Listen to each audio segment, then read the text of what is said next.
உனக்கான ஒரு வாசல் திறந்திருப்பது அறிவாயா? அதற்கான வழி வாசல் மறைந்திருப்பது புரியலையா? உனக்கான ஒரு வாசல் திறந்திருப்பது அறிவாயா? அதற்கான வழி வாசல் மறைந்திருப்பது புரியலையா? உனக்குள்ளே என்னை தேடும் காலம் இது. உயர்வுகள் உருவாகும் நேரம் இது. உனக்குள்ளே என்னை தேடும் காலம் இது. உயர்வுகள் உருவாகும் நேரம் இது. நீதியின் சூரியன் உன்னில் உதிக்கும். எனது தயவுகள் இன்று பிறக்கும். அல்லேலூயா, அல்லேலூயா. சந்தோஷமா இருக்கிறீங்களா? ஆமென். நான் தேவ கிருபையினால சந்தோஷமா இருக்கிறேன். இன்றைக்கு நான் உங்களோடு கூட கர்த்தருடைய வார்த்தையை நான் பகிர்ந்து கொள்வதற்கு ஒரு பெரிய ஒரு மகிழ்ச்சியான காரியம், ரொம்ப சந்தோஷமான காரியம். இயேசு எனக்காக சிலுவையில் அடிக்கப்பட்டார். ஒரு ஆமென் சொல்லுங்க. இயேசுனுடைய பாடு மரணம் என் வாழ்க்கையில் பெரிய சந்தோஷம். ஒரு ஆமென் சொல்லுங்களேன். இந்த லெந்து நாட்கள் என்று சொல்லி நம்ம அநேகர் கடைபிடிக்கிறோம். லெந்து நாட்களிலே நாங்கள் அது என்ன நான்வெஜ் சாப்பிட மாட்டோம், நாங்கள் நிறைய காரியங்களை வெறுத்து வைத்திருக்கிறோம் என்றெல்லாம் சொல்லுகிறோம். நல்ல காரியங்கள் சடங்காச்சாரமாய் பாரம்பரியமாய் சில காரியங்கள் நடைபெற்று கொண்டிருந்தாலும் சிலர் அதை நல்ல பிரதிஷ்டையாய் செய்கிறார்கள். சிலர் அதை உண்மையாக ரொம்ப மனப்பூர்வமாக செய்கிறார்கள். அவர்கள் இருக்கக்கூடிய உபவாசம் தேவனுக்கும் அவர்களுக்கும் மட்டும் அது சரியாக இருக்கிறது.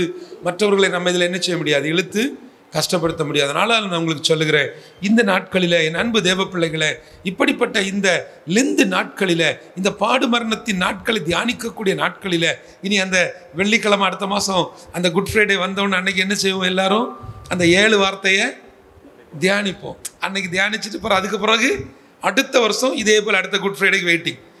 தியானித்த 7 வார்த்தையில் ஒரு வார்த்தைக்காவது கீழ்ப்படிஞ்சிங்களான்னு உங்களை நீங்களே என்ன செய்யணும், நிதானித்து பார்க்கணும். என் அன்பு தேவ பிள்ளைகளை, அவர் சிலுவையில் அடிக்கும் போது எத்தனை சத்தம் போட்டிருப்பார், எத்தனை பாடுகள் பட்டிருப்பார், என்னென்னமோ பேசியிருப்பார்.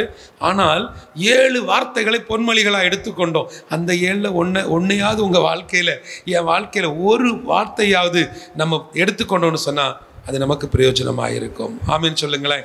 என்னோட திருப்பிக் கொள்ளுங்க. 1 யோவான் 1வது அதிகாரம் அதில் உள்ள 7வது வசனம். அவர் ஒளியிலே இருக்கிறது போல, அவர் ஒளியில் இருக்கிறது போல நாமும் ஒளியிலே நடந்தால் ஒருவரோடு ஒருவர் ஐக்கியப்பட்டிருப்போம். அவருடைய குமாரனாகிய இயேசு கிறிஸ்துவின் இரத்தம் சகல பாவங்களையும் நீக்கி நம்மை சுத்திகரிக்கும். ஹல்லேலூயா. எனக்கு இயேசுவினுடைய இரத்தம் அப்படின்னு சொன்னா பயங்கர ஹாப்பி ஆகிடும், ரொம்ப சந்தோஷமாப்படுவேன். இயேசுவினுடைய இரத்தம் ஒரு மனுஷனுடைய சகல பாவத்தையும், எந்த பாவத்தையும், சகல பாவத்தையும். என் அன்பு தேவ பிள்ளைகளை, உங்கள் மனைவியை குறித்து, உங்கள் கணவனை குறித்து, உங்கள் பிள்ளைகளை குறித்து, உங்கள் சபையில் உள்ள ஒரு விசுவாசியை குறித்து, இவன் இந்த தப்பு பண்ணான், இவன் இந்த பாவத்தை பண்ணான்னு உங்கள் கண்கள் பார்க்குது இல்லையா? நீங்கள் இந்த உலகத்தில் எதெல்லாம் பாவம்னு சொல்லுகிறீர்களோ அந்த பாவத்தை எல்லாம் இயேசுவினுடைய இரத்தத்தினாலே சுத்திகரிக்க முடியும். அந்த இரத்தத்துக்கு மட்டும்தான் அந்த பவர். இயேசுவினுடைய இரத்தம் நீங்கள் இருக்கிற இடத்துல, நீங்கள் இருக்கிற நிலைமையில் அவருடைய இரத்தம் மட்டும்தான் உங்களை மாற்ற முடியும். பல நேரங்களில் சொன்ன ஒரு கதை எனக்கு ஞாபகத்துக்கு வருது. என் வாழ்க்கையில் நடந்த ஒரு கதை. வெளிநாட்டில் வேலை செய்யும் பொழுது ஒரு அறையில் 4-5 பேர் படுத்திருப்போம். 3 பேர் சேர்ந்து கூட்டணி போட்டு சமைச்சு சாப்பிட்டுட்டு படுத்திருக்கக்கூடிய நாட்கள் அது. 10 மணி நேரம் வேலை செய்யணும். இப்படிப்பட்ட நாட்களில் என்னோடு கூட அந்த ரூம்மேட்டாக இருந்த ஒரு பையனுக்கு இரவு நேரங்களில் ஒரு கனவு. திடீரென அவன் போகிற யூரின், சிறுநீர் எல்லாம் என்ன எப்படி போகுது, பிளட்டாக போகுது. கட்டில் இருந்து பயந்து கீழே விழுவான். அலறி அடித்து எல்லாரும் எழும்பி அவன்கிட்ட என்னன்னு கேட்போம். ஐயோ பிளட்டு, எல்லாம் பிளட்டு அப்படி இப்படி கத்துவான். என்ன கவனித்து கொள்ளுங்க. அந்த நாட்களில் நான் எப்படி இருந்தேன்னா, ஆஸ்மா கம்ப்ளைண்ட், டிபி, பயங்கரமான இருமல், எப்போ பார்த்தாலும் இருமி கெத்திருமல். ஸோ இப்படிப்பட்ட ஒரு சூழ்நிலைமையில் அந்த 5 பேருக்கும் நான் ஒரு பாரமாக இருந்ததினால் என்னை சுமக்க முடியாமல் ராத்திரி நேரம் நான் படுத்திருக்கக்கூடிய கட்டிலில் இருந்து இவர்கள் எல்லாம் கையை காலை பிடித்து கொண்டு போய் வெளியில் பாத்ரூம் பக்கத்தில் என்னை படுக்க வைத்து விடுவார்கள். எதற்காக? என் சத்தம் அவர்களுக்கு டிஸ்டர்பாக இருக்கக்கூடாதுன்னு சொல்லி என்னை இங்கே படுக்க வச்சுருவாங்க. ஏன்னா என்னுடைய சத்தம் அப்படிப்பட்ட சத்தமாக இருக்கும். 3 மணி நேரம் 4 மணி நேரம் அப்படியே இருமி இருமி இருமி கவும் வரவும் செய்யாது, அந்த சளி வரவும் செய்யாது, அப்படி ஒரு கண்டிஷன். அப்படிப்பட்ட நாட்களில் என் வாழ்வில் இப்படி நான் சத்தம் போட்டு இப்படி வெளியே படுத்திருக்கும் பொழுது அந்த ரோட்டிலோடி போன சகோதரர்கள், என்னடா இது ஒருத்தன் கடந்து இப்படி இருமிட்டே கிடக்கிறானேன்னு சொல்லிட்டு அவர்கள் ஊழியத்துக்காக அவங்க போயிருக்கிறாங்க. எந்த தேசம்? பஹ்ரைன் தேசத்தில், ஒரு அரபு தேசத்தில் அவர்கள் ஒவ்வொரு இடமா போய் ஜெபிச்சுட்டு போன அந்த சகோதரர்கள், நம்முடைய சகோதரன் இங்கே தானே இருக்கிறாரு, இந்த சத்தத்தை பார்த்தா இவருக்கு சத்தத்தை போல் இருக்கேன்னு நினச்சிட்டு இவங்க மேலே வந்து கதவை திறந்து பார்த்தா ரூம் பூட்டப்பட்டு இருக்குது. அவங்க எல்லாம் தூங்கிட்டு இருக்கிறாங்க, நான் வெளியே படுத்துருக்கிறேன். என்னை எழுப்பி பார்த்துருக்குறாங்க, நல்ல தூக்கம். வந்து என் பக்கத்தில் உட்காந்து சுற்றி இருந்து ஜெபம் பண்ணிக்கிட்டு கடைசியில் அவங்க இயேசுவின் ரத்தத்தை இந்த பிள்ளை மேலே தெளிக்கிறோன்னு சொல்லும்போது எனக்கு முழிப்பு வந்துடுச்சு. நான் எழுப்பி உட்காந்தேன். திடீர்னு பார்க்குறேன், ஐயோ அங்கிள் நீங்கள் எப்படி வந்தீங்க? நாங்கள் சர்ச்சிலேருந்து அப்படியே ஒரு கேம்புன்னு சொல்லுவாங்க, லேபர் கேம்புகளில் நாங்கள் ஜெபிக்க போகும்போது நீ இங்கே தான் இருக்கிறேன்னு சொன்னதுனால நாங்கள் வந்தோம், உன்னோட இருமல் சத்தத்தை வச்சு கண்டுபிடிச்சிட்டோம் அப்படின்னு. நல்லா கவனித்துக் கொள்ளுங்க. ஸோ எனக்காக அவர்கள் இயேசுவின் ரத்தத்தை தெளித்து ஜெபம் பண்ணிட்டு போயிட்டாங்க. அடுத்த நாள்லேருந்து எனக்கு இருமலே இல்லை. அடுத்த நாள்லேருந்து அந்த இருமலுக்கு வாய்ப்பே இல்லை. இப்போ திரும்பவும் நான் ராஜாக்களும் அதிகாரிகளும் படுத்திருக்கக்கூடிய கட்டிலுக்கு திரும்ப போயாச்சு, உள்ளே போய் படுத்தாச்சு. சில நேரங்களில் கர்த்தர் உங்களுக்கு ஒரு அற்புதத்தை செய்து அந்த அற்புதத்தின் ஊடாக உங்கள் வீட்டுக்குள்ளால் இல்லைன்னா உங்களை சுற்றி இருக்கக்கூடியவங்களுக்கு ஒரு அற்புதத்தை செய்வார். நீங்கள் நினச்சிக்கிறது என்ன தெரியுமா? எனக்கு அற்புதம் செஞ்சிட்டார், நல்ல இயேசு, எங்கள் தெய்வம் நல்ல தெய்வம்னு சொல்லிட்டு போயிடுறீங்க. அப்படி இல்லை. அவர் உங்களுக்கு அற்புதத்தை செஞ்சது, உங்களுக்கு ஜீவனை தந்தது, உங்களை இம்மட்டும் அவர் நிர்மூலமாக்காமல் பாதுகாத்து கொண்டிருப்பது, உங்களை கொண்டு உங்கள் குடும்பத்தை கர்த்தர் ரட்சிப்பார். உங்களை கொண்டு வந்து உங்கள் குடும்பத்தை அவர் தூக்கி எழுப்புவார். உங்களை வச்சு தான் அந்த விழுந்து போன அலங்கத்தை கட்டி எடுப்பார். இப்போது நான் உள்ளே படுத்திருக்கிறேன்.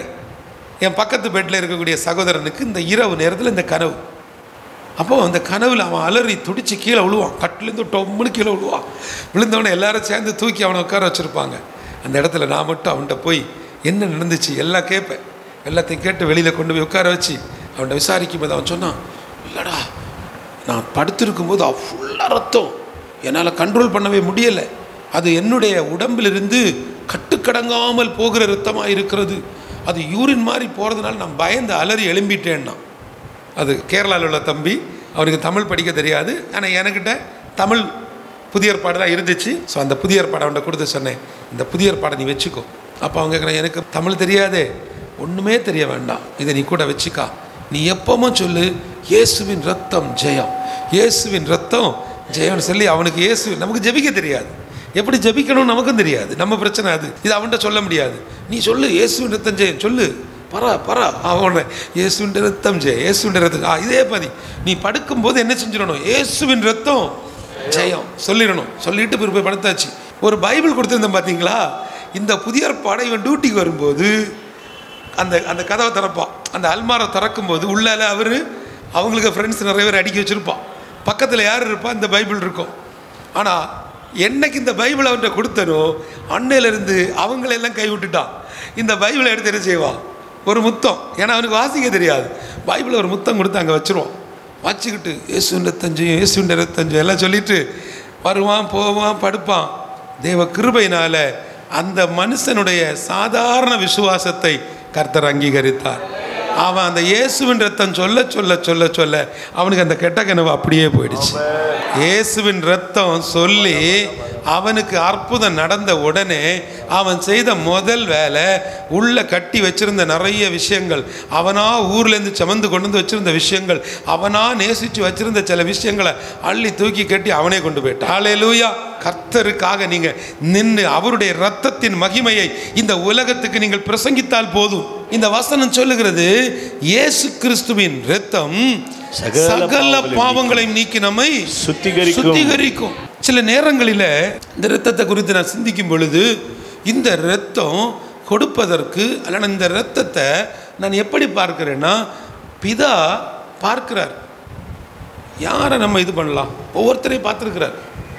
இந்த உலகத்தினுடைய ஒட்டுமொத்த பாவத்தையும் சுமத்த வைக்கிறதுக்கு அதனால் இது அவ்வளவு பாவத்தையும் சுமத்துறதுக்கு ஒரு சரியான ஒரு நபர் வேணும்.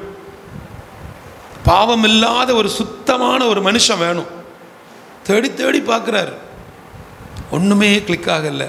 தன்னுடைய சொந்த குமாரனை என்ன செய்கிறாரு?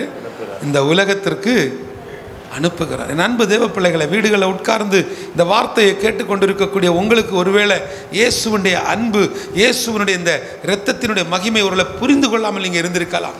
நான் சொல்லுகிறேன், பிதா அன்று நினைத்திருந்தால் இயேசுவை இந்த உலகத்திற்கு கொண்டு வருவதற்கு அப்படியே ஒரு மேஜிக் வந்திருக்கலாமே. ஆனால் அதை செய்யலை. அவர் என்ன செய்கிறார்? கன்னி மரியாளிடத்தில் அதை ஒரு குழந்தையாக உருவெடுக்க வச்சு ஒரு கருவாகி அந்த குழந்தை வளர்ந்து பிறந்து இதை இந்த சமுதாயத்துக்குள்ளே இறக்கி விடுறாங்க. இந்த சொசைட்டிக்குள்ளே அவர் வருகிறார். யாராவது நீங்கள் ஊழியம் செய்கிறவங்க இருக்கிறீங்கன்னா எடுத்த உடனே டைரக்டாக ஹீரோ நீங்கள் ஆக முடியாது. வந்து இறங்கின உடனே பெரிய ஆளாயிடணும். மீட்டிங் தொடங்கினோடனே 150 பேர் வந்துடணும். சர்ச் இப்போ தான் ஆரம்பித்தோம், அதுக்குள்ளாலே என்ன பண்ணிடணும்? சர்ச் நிரம்பி வழியணும். ஜனவரி மாதம் வாய்க்கூசாமல் சொல்லுகிறோம், இந்த வருஷம் எங்கள் சபை நிறையும். நிறையவே நிறையாது. இந்த வருஷம் நாங்கள் 100 கிராமங்களில் ஊழியம் செய்வேன். ஒரு கிராமத்துக்கு கூட போக மாட்டான். நல்லா கவனித்துக் கொள்ளுங்க என் அன்பு தேவ பிள்ளைகளே. சொல்லுகிறவர்கள் இங்கே எதையும் செய்வதில்லை, ஆனால் சொல்லாமல் அமைதியாக இருப்பான் பாருங்க, அவங்கள கொண்டு கர்த்தர் காரியங்களை அற்புதமாய் செய்து கொண்டிருக்கிறார். கிராமங்கள் தோறும், தெருக்கள் தோறும், ஒவ்வொரு ஊராக மலை ஆதிவாசி மக்கள், மலைவாழ் மக்கள், மலை பிரதேசங்கள் எல்லா இடங்களிலேயும் இயேசுவுடைய இரத்தம் தெளிக்கப்படுகிறது. எல்லா இடங்களிலேயும் இயேசுவுடைய சுவிசேஷம் விளம்பப்பட்டு வருகிறது. அதுக்கு ஒரே காரணம் என்ன தெரியுமாங்க? அவர் பிதா தன்னுடைய குமாரனை கொடுத்தார். அவருக்கு கொடுக்கிறதுக்கு அந்த மனசு வந்துச்சு. அவர் கொடுக்கிறதுக்கு மனசு வந்துச்சு. அன்னைக்கு அந்த அடையை அந்த விதவை என்ன செஞ்சா? கொடுத்தாள். அவள்கிட்ட இருந்தது அடை, அந்த அடையை கொடுத்துட்டா. புரியுதா உங்களுக்கு? அடுத்தது நீங்கள் பார்த்தீங்கன்னு சொன்னால் 5 அப்பத்தையும் 2 மீனையும் வச்சுட்டு ஒரு பையன் நின்னான். அவனுக்கு கொடுக்க மனசு இருந்துச்சு, அந்த அப்பத்தையும் மீனையும் கொடுத்துட்டான். அவன்கிட்ட உள்ளது அவ்வளோதான், உள்ளதை கொடுத்துட்டான். அடுத்தது ஆபிரகாமை நம்ம பார்த்தீங்கன்னா அவர் எதை கொடுத்தா? தன்னுடைய மகனை கொடுக்குறான். சொல்லியிருக்கலாம்ல, ஐயா எத்தனை வருஷத்துக்கு பிறகு தவம் இருந்து கொடுத்துக்கிட்டு இந்த பக்கம் கொடுத்து அந்த பக்கம் வாங்குறீங்களா ஐயான்னு கேட்டிருக்கலாம். நோ. விசுவாசம் என்பது நம்பப்படுகிறவர்களுடைய உறுதி, அது காணப்படாதவர்களுடைய நிச்சயம். கர்த்தர் சில நேரங்களில் நம்ம ஒவ்வொருவரையும் இப்படிப்பட்ட பாதைகளில் நடத்துவார். அதை புரிந்து கொள்ளணும், அதை புரிந்து கொள்ளணும். ஏன் எனக்கு இந்த பாடு? எனக்கு ஏன் இந்த படி ஏற முடியல? எனக்கு ஏன் இந்த கஷ்டம்? ஏன் என்னுடைய வீட்டில் மட்டும் இந்த பிரச்சனைன்னு கேட்காதீங்க.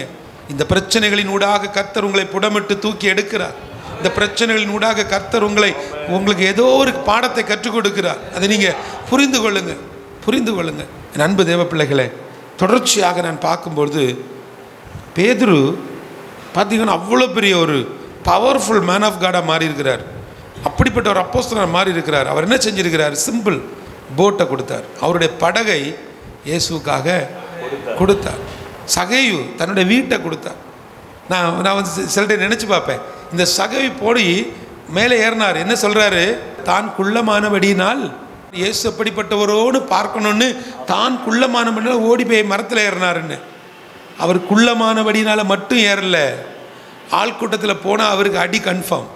ஏன்னா அவர் ஒவ்வொருத்தரையும் ஏமாற்றி வட்டி வரி வசூலித்தவர். என் அன்பு தேவ பிள்ளைகளை, பரிசுத்த ஆவியானவர் உனக்குள்ள இன்றைக்கு கொடுக்கிற ஒரு உண்மையான ஒரு வார்த்தையை சொல்லுகிறேன். உன் சொந்த பணத்தை உன் சொந்த சகோதரனுக்கு வேற ஒரு ஆள்கிட்டேருந்து வாங்கி தாரேன்னு நீ கொடுத்து ஏமாத்தின குடும்பம் இதை பார்த்து கொண்டிருக்கிறேன்னா இன்னைக்கு நீ மனம் திரும்பு. இந்த நாட்களில் ஆண்டவரே, என் சொந்த பணம், என் நிலத்தை விற்று அந்த பணத்தை என்னுடைய சொந்த சகோதரனுக்கே நான் வட்டி கொடுத்துட்டேன்ப்பா. இது தலைமுறை சாபம், இது தலைமுறை சாபம். யாராக இருந்தாலும் சரி, அது யாராக இருந்தாலும் சரி, அது நானாக இருந்தாலும் சரி, சகோதரனுக்கு கொடுக்கணுமா கொடுத்துருங்க, சகோதரனுக்கு உதவி செய்யணுமா செஞ்சுருங்க. அப்படி அதையும் மீறி அவங்க பிரச்சனையிலேருந்து நீங்கள் அவங்கள வெளியில் கொண்டு வரதுக்கு முடியாத, இல்லைன்னா தலையை தூக்கி வச்சு சமக்கக்கூடிய பிரச்சனைன்னா அவருக்கு ஒரே ஒரு வார்த்தை சொல்லுங்க. உன் பிரச்சனையிலேருந்து நீ வெளிவருவதற்கு, உன்னை காப்பாற்றுவதற்கு, உன் வாழ்க்கையை மாற்றுவதற்கு இயேசு ஒருவராக தான் முடியும். அப்படியே நீ இயேசுட சரண்டர் ஆகும். இயேசப்போடைய காலை பிடிச்சிக்கோ. கர்த்தர் உங்களோடு இடைபெட்டு கொண்டிருக்கிறார். ஆவியானவர் உங்களோடு இடைபெடுகிறார். யாராவது இப்படிப்பட்ட ஒரு பாவத்தில் இருக்கிறீங்கன்னா இந்த லெந்து நாட்களில், இந்த இயேசுடைய பாடு மரணத்தை தியானிக்கக்கூடிய நாட்களில், நான் ஒன்றுமே சாப்பிட மாட்டேன், நான் இப்படி சேர்த்து வைப்பேன், அப்படி ஒன்றுமே நீ சேர்த்து வைக்க வேண்டாம், நீ செஞ்ச மிகப்பெரிய ஒரு பாவம், இந்த இரத்தத்தினால நீ திரும்ப கட்டி எழுப்பப்படணும்னா இப்படிப்பட்ட வட்டிக்கு கொடுக்கக்கூடிய இந்த எண்ணம் இன்றைக்கு உங்களோட மாறட்டும். அப்போஸ்தலர்களை பார்க்கும் பொழுது நிறைய பேர் ஆஸ்தி அள்ளி அள்ளி என்ன செஞ்சுருக்கிறாங்க, ஊழியங்களுக்கு கொடுத்துருக்குறாங்க, உள்ளதை எல்லாம் கொடுத்தாங்க.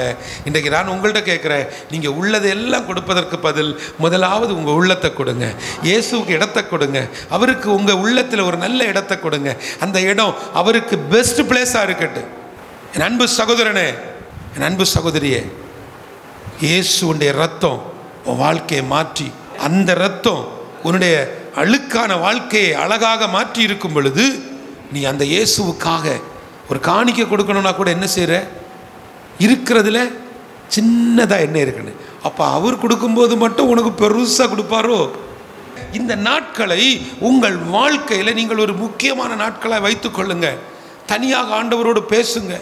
இந்த மொபைல் ஃபோனெல்லாம் வந்ததுக்கு பிறகு நம்முடைய வாழ்க்கையில் அதிகபட்சம் ஆண்டவரோடு தனிமையாக இருப்பதற்கு நேரம் இல்லை. என் அன்பு தேவ பிள்ளைகளே, உங்கள்கிட்ட என்ன இருக்கோ எல்லாத்தையும் ஆண்டவருக்காக நீங்கள் கொடுப்பது மிக முக்கியம். அதை விட முக்கியம், உங்கள் உள்ளத்தை என்ன செய்யுங்க, ஆண்டவருக்காக கொடுங்க. ஒவ்வொரு நாளும் பிரச்சனைகளை உருவாக்குவதற்கு ஒரு கூட்டம் ஜனங்கள் உங்களுக்கும் எனக்கும் விரோதமாய் எழும்பி நிற்பார்கள். ஆனால் அவர்கள் எப்பொழுது எழும்புகிறார்களோ அப்பொழுதே அவர்கள் ஒருவர் எழும்பும் பொழுது கர்த்தர் நமக்காக பல தூதர்களை எழுப்பி விடுவார். என் பிள்ளை போகிற வழி, என் பிள்ளை நடக்கிற வழி, என் பிள்ளை தூங்குற இடம், என்னுடைய ஊழியத்தை செய்யக்கூடிய என் பிள்ளை, இது என் கண்மணி, என்னுடைய கண்ணின் மணியை போல் அவனை பாதுகாக்கணும். என் அன்பு தேவ பிள்ளைகளே, யோவான் 6வது அதிகாரம் 54வது வசனம், யோவான் 6:54, என் மாம்சத்தை புசித்து என் இரத்தத்தை பானம் பண்ணுகிறவனுக்கு நித்திய ஜீவன் உண்டு, அவனை கடைசி நாட்கள் நான் அவனை கடைசி நாளில் எழுப்புவேன். நீங்க எப்படி இருக்கணும், அவருடைய மாம்சத்தை புசித்து என் இரத்தத்தை பானம் பண்ணுகிறவனுக்கு நித்திய ஜீவன் உண்டு. மாசந்தோறும் முதல் ஞாயிற்றுக்கிழமை அவருடைய மாம்சத்தையும் அவருடைய சரீரத்தையும் அவருடைய ரத்தத்தை என்ன செய்கிறோம், பருகிறோம். அந்த 10 நிமிஷம் மட்டும் பார்த்தீங்கன்னா பயங்கரமாக இருக்கும். பயங்கரமாக அந்நிய பாஷை, கையை தட்டிடுவான், உருண்டுருவான், புரண்டுருவான், அவ்வளோதான். இவ்வளோ முடிஞ்சு சர்ச்சை விட்டு வீட்டுக்கு போகிற வழியில் தொடங்கிடுவான். திரும்ப உள்ளே இருந்தவன் புது மனிதன், வெளியே சர்ச்சுக்குள்ளேருந்து காலில் செருப்பை போட்டு வெளியே போன உடனே அவன் யாராக மாறிடுறான், என்னென்னமோ பேசுகிறான், என்னென்னமோ பிரச்சனை பண்ணுறான். பரிசுத்த ஆவியை முத்திரையாய் பெற்றுக்கொண்ட நமக்குள்ள இப்படி வராது. பிரச்சனைகள் வரும், அதை சமாளிப்பதற்குரிய பலனை கர்த்தர் தருவார். பாடுகள் வரும், வியாதிகள் வரும். எல்லாத்துக்கும் மேலே இந்த நித்திய ஜீவனை நாம் பெற்றுக்கொள்ளும் பொழுது இந்த நித்திய ஜீவன் நம்முடைய வாழ்வின் மிகப்பெரிய காரியமாய் மாறும். அது இந்த ஜீவன் எப்படிப்பட்டது, இங்கே வாழுகிற இதே போல் ஒரு வாழ்க்கை நமக்காக இருக்குது. எனக்கு இது எங்கே வலிக்கும்னா, ஆண்டவருக்காக கடைசி மட்டும் நின்ன ஒரு விசுவாசிக்கு வீட்டில் போய் ஒரு பாஸ்டர் இந்த பாட்டை பாடி பரலோகமே என் சொந்தமேனு பாடி அவங்கள வழி அனுப்பும்போது சந்தோஷமாக இருக்கும்.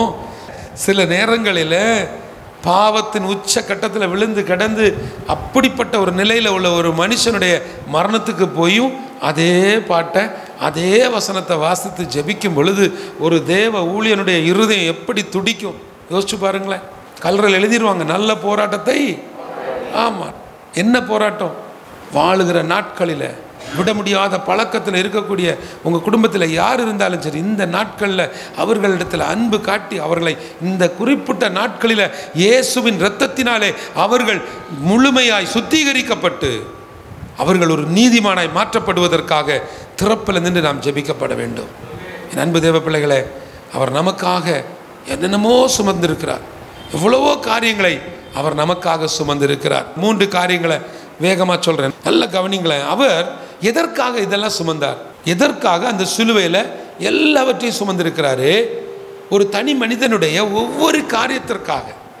அன்றைக்கு இயேசு சிந்தின ரத்தம் ஒவ்வொரு தனி மனுஷனுக்கும், உங்கள் ஒவ்வொருத்தருக்கும் அவருடைய ரத்தம் சிந்தப்பட்டு இருக்கிறது. முதலாவது, அவர் பாவங்களை சுமந்தார். 1 பேதுரு 2வது அதிகாரம் அதுல 24வது வசனம். நாம் பாவங்களுக்கு செத்து நீதிக்கு பிழைத்திருக்கும்படிக்கு அவர் தாமே தமது சரீரத்திலே நம்முடைய பாவங்களை அவர் எங்க சுமக்கிறாரு? சிலுவையின் மேல சுமந்து இருக்கிறார்.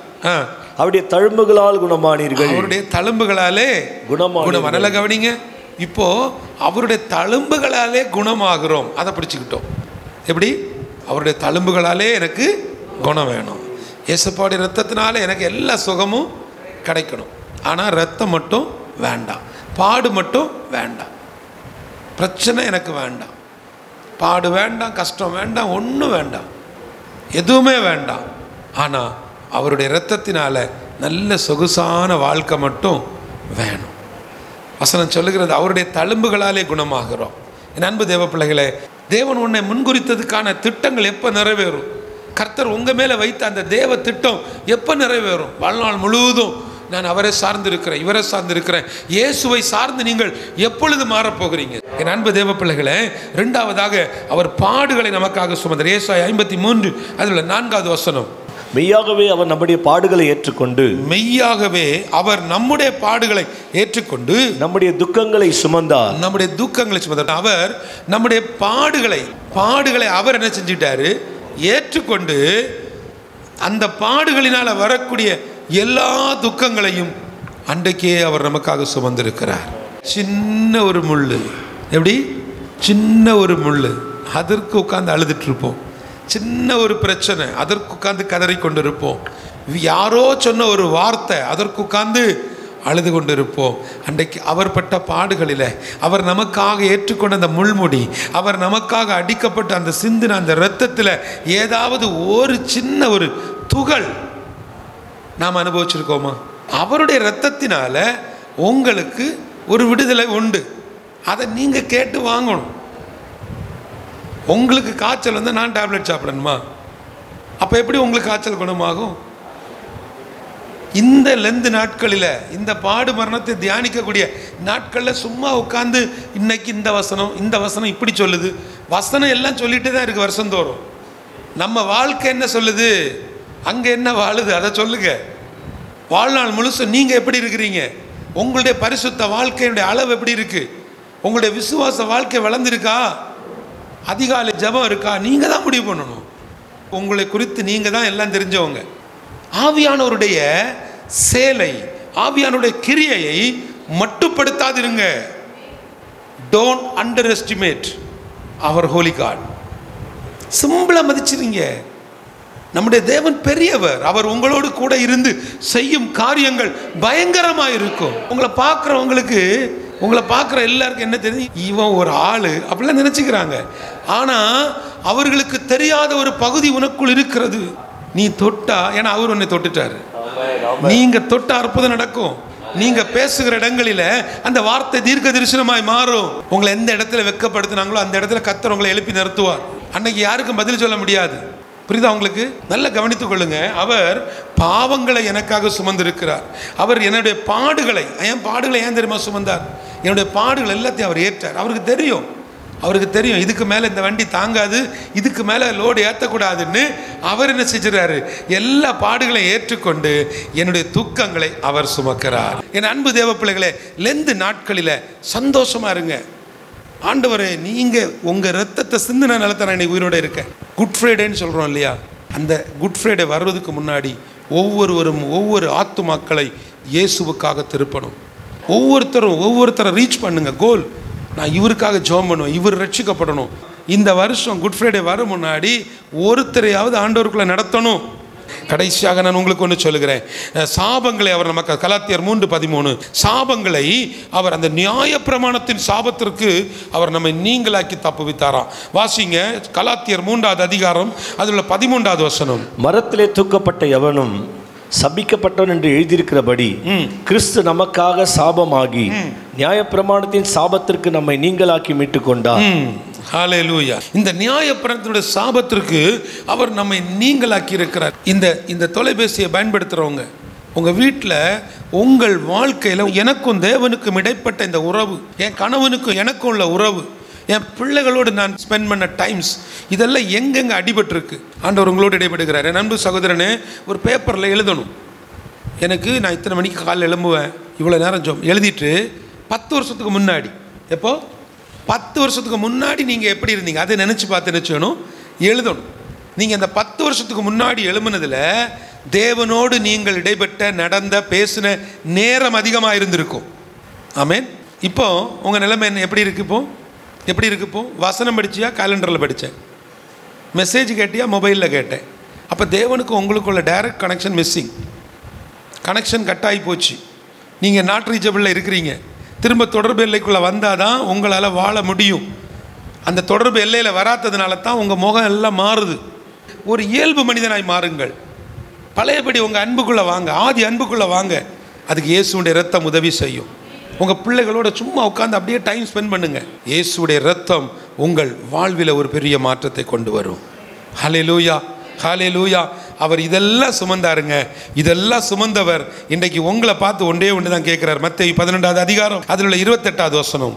நமக்காக அவர் பாவங்களை சுமந்தார், பாடுகளை சுமந்தார், சாபங்களை சுமந்தார். இது எல்லாத்தையும் சுமந்தவர் நம்ம பார்த்து சொல்லுகிறார், வருத்தப்பட்டு பாரம் சுமக்கிறவர்களே உங்கள் எல்லாரும் என்னிடத்தில் வாருங்கள், நான் உங்களுக்கு இளைப்பாறுதல் தருவேன். கவனிங்களேன், அவர் நமக்காக எல்லாத்தையும் சுமந்து முடிச்சிட்டாருங்க. இப்போ வருத்தப்பட்டு பாரம் சுமக்கக்கூடிய அநேக குடும்பங்கள் இருக்கிறாங்க. எங்க தமிழ்நாட்டுக்குள்ளால, எங்க இந்திய தேசத்துக்குள்ள வருத்தப்பட்டு பாரம் சுமக்கக்கூடிய ஒரு கூட்டம் ஜனங்கள், கோடிக்கணக்கான ஜனங்கள் இன்னும் இயேசுவை அறிந்திராமல் அழிந்து கொண்டு இருக்கிறாங்க. அவர்களுக்கு நான் இயேசுவை சொல்லுவேன், அவர்களுக்கு நான் இயேசுவை அறிவிப்பேன், அவர்களுக்காக நான் நிற்பேன். காரணம் என்ன தெரியுமா? எனக்காக அவர் பாவங்களை சுமந்தார், அவர் பாடுகளை சுமந்தார், அவர் சாபங்களை சுமந்தார். நான் எதை சுமப்பேன்? இயேசுவை சுமப்பேன். சொல்லுங்க, நான் இயேசுவை சுமப்பேன், நான் பரிசுத்த வேதத்தை சுமப்பேன், நான் ஆத்துமாக்களை சுமப்பேன். செய்தி உங்களுக்கு மட்டும் இல்லை இல்லையா?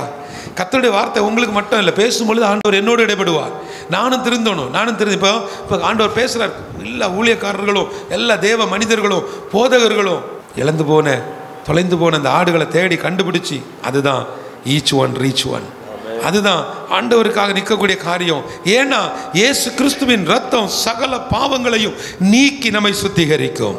ஆனால் உங்களை பரிசுத்தப்படுத்துவதற்கு, உங்களை சுத்திகரிப்பதற்கு, உங்களை நீதிமான்களாய் மாற்றப்படுவதற்கு, நீங்கள் உங்கள் வாழ்வில் ஒரு நிலையான ஸ்திரமான வாழ்க்கையை வாழுவதற்கு இயேசுவின் ரத்தம் மட்டும்தான் நிரந்தரம். அப்படி எழும்புவோம். வீடுகளில் இந்த வார்த்தையை கேட்டுக்கொண்டிருக்கக்கூடியவங்க, என் அன்பு தேவ பிள்ளைகளை, இன்றைக்கு முடிவெடுங்க. பாவங்களை எனக்காக சுமந்தார், பாடுகளை எனக்காக சுமந்தார், அவர் சாபங்களை எனக்காக சுமந்தார். இயேசுவை சுமப்பீங்களா? அவருடைய வசனத்தை சுமப்பீங்களா? வெட்கப்படாமல் அவருடைய பரிசுத்த வேதத்தை சுமப்பீங்களா? ஒருவேளை வீட்டில் உட்கார்ந்து இந்த வார்த்தையை கேட்டுக்கொண்டிருக்கக்கூடிய, பார்த்து கொண்டிருக்கக்கூடிய அன்பு சொந்தங்களே, பரிசுத்த வேதம் உங்களுக்கு வேணும்னா என்கிட்ட கேளுங்க, எங்கள்கிட்ட கேளுங்க. ஏன்னா அந்த வார்த்தை உங்களுக்குள் போகும் பொழுது கர்த்தர் உங்களுக்குள்ள ஒரு புதிய மனுஷனை, ஒரு புதிய மனுஷியை உருவாக்குவார். கிருபையும் இரக்கமும் நிறைந்தவரே உமக்கு நன்றி. நீர் எங்களோடு இடைப்பட்டதுக்காக நன்றி அப்பா.